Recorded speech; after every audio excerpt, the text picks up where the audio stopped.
growing up, the civil liberties public interest law firm to watch in Canada was called the Canadian Civil Liberties Association. It was a minor offshoot of it in British Columbia, but the big one was in Toronto, and it was run by a very, progressive man who was an old school sort of Berkeley style civil libertarian.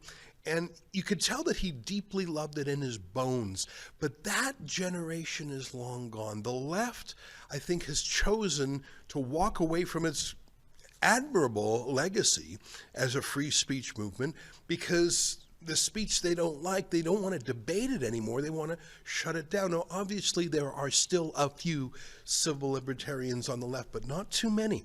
And they seem to be quite selective with whose freedom they support. I remember reading about in the 60s and 70s when they were, for example, in a very Jewish neighborhood in Chicago, when neo-Nazis and KKK members marched through Skokie, Illinois, it was called. And the ACLU, the American version of this, would send Jewish and black lawyers to defend the Nazis. And they sent Jews and blacks on purpose to make the point. We hate what these guys say, but you've got to support free speech for people you despise if you want it for yourself. Alas, that is gone.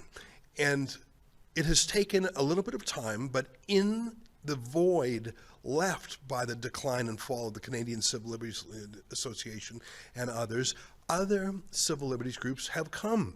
The Canadian Constitution Foundation, the Justice Center for Constitutional Freedoms, my favorite, the Democracy Fund, the Free Speech Union of Canada, and a group that we haven't talked about before that we're going to talk about today called Rights Probe. And right there's almost half a dozen new civil liberties movements that I'm not going to say they're on the right, because I don't even know what that means sometimes. If you were skeptical of forced vaccines, are you right-wing or left-wing? If you were against lockdowns, are you right-wing or left-wing? I don't know.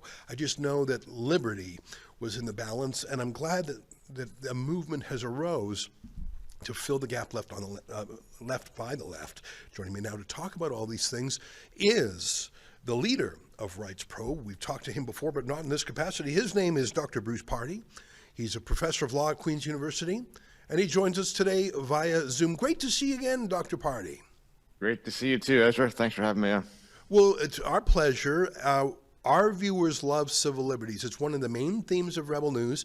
And it's what motivated us to get involved in the Democracy Fund, which, as you know, I know you're familiar with the Democracy Fund. We really went to battle during the lockdowns when the Canadian Civil Liberties Association, they went on leave. I'm not even kidding. They really just turned off their lights during the worst civil liberties inferno in a century. Tell me about Rights Probe. I know a little bit about it, but I'm guessing a lot of our viewers don't know anything about it. Right. Thank you. Thank you for asking. Rights Probe is a project of the Energy Probe Research Foundation. And Energy Probe has been around for decades. It's one of Canada's leading think tanks advocating for things like free markets and good policy. But Rights Probe itself is I like to describe it as a law and liberty think tank. We're smaller than some of the other organizations that you mentioned, but we do our best to put our 2 cents worth in regularly on these questions. And I think, the message that the Canadian Civil Liberties Association lived by early on, which is more important now than ever, was that the greatest threat to our liberties is not from without, but from within. It's not evil dictators trying to do us harm. It's parochial bureaucrats claiming to do good. People who have too much power inside our own governing system. That is the greatest threat. And it's when we ignore the enemy within that we get into real trouble. Now you say the enemy within, and I think a lot of the infringements of liberties are done by appealing to other values. Sure, free speech is important, but we have to have community cohesion. We don't want to divide people, Jews versus Muslims versus Christians, so don't talk about certain issues. And so there's always another value that, like no one typically comes in and says, I am going to destroy your rights. They say, no, we're just going to shift the balance a little bit because we have to protect multiculturalism, because we have to protect hurt feelings, because we have to stop hate. How much of the infringements do you think are people who say, no, there is too much freedom, we want to turn out the lights, versus people who say, no, there's other values that are more important? What would you say the breakdown is? Is there anyone out there who truly thinks we have too much freedom and it's just authoritarian, or would they all have that excuse of being a do-gooder? I think a lot of people, if you push them, if you offer up a model, and this has happened to me, if you offer up a model that is actually free, like if you use this system, you would actually be free, and some people recoil from it, in the sense that, well, we said we wanted to be free, but not that free. We still want our own values to be enforced. And if you want your own values to be enforced, then you're just playing the same game as the rest of them. Just because, your constituency is not ascendant at the moment. I've put it this way in the past. In a way, free speech is for losers. And by that I mean losers of the culture war. If you're losing the culture war, then the other side is infringing upon your speech. Yes, that's going to happen. But the funny thing is, what you want to do is exactly the reverse. It's free speech until you become ascendant, and then your kind of speech is going to be enforced. That will not do. That's exactly what I'm talking about. I mentioned the old Canadian civil liberties boss. His name was Alan Borovoy. And he, like when I say Berkeley, students, sit-ins, that kind of thing. And I think it's because the left felt powerless and free speech was a tool they used to get power. But now that the left is not powerless, now that it dominates the institutions, they want to, pull up the ladder so no one else can do the same move.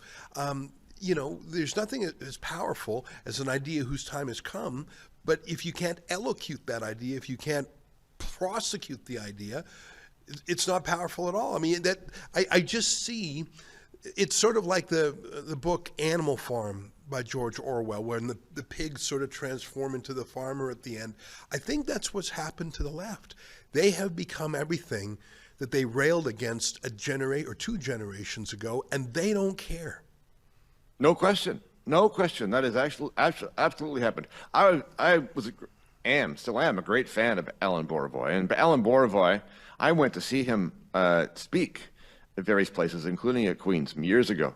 And he was the one who said, the greatest threat to our liberties is not from without, but from within. But see, this happens on both ends of the political spectrum, right? It is the left that championed free speech for a good while, and that's because at the time the left was not in power. But you can see the same thing happening today. I mean, a great many conservatives are now free speech people because the speech that is being imposed upon them is from the left. Right. And the left has abandoned its its claim to believe in free speech. But if you scratch beneath the surface on the right, there is a desire to, again, do the reverse, to achieve the freedom for the kind of speech that they think is proper, but to impose restrictions on speech that they think is not. And so you go round and round and round. Let me just quote Alan Borovoy one more time before we move on. He was he was civil liberties personified in my mind. And I remember him saying to me, I had never heard it before, but I instantly knew it was a powerful idea. He said, freedom of speech is a strategic freedom upon which the other freedoms depend. For example, what use is a public meeting? Freedom of association, freedom of assembly. What use is a free, if you can't say an idea freely, what use is an election? It would be like an election without campaign platforms. And so there were a lot of great civil liberties thinkers. I forget who originally said, take away all my freedoms, but leave me with freedom of speech, and with it, I'll win back the ones that you've stolen. It really is the linchpin of them all.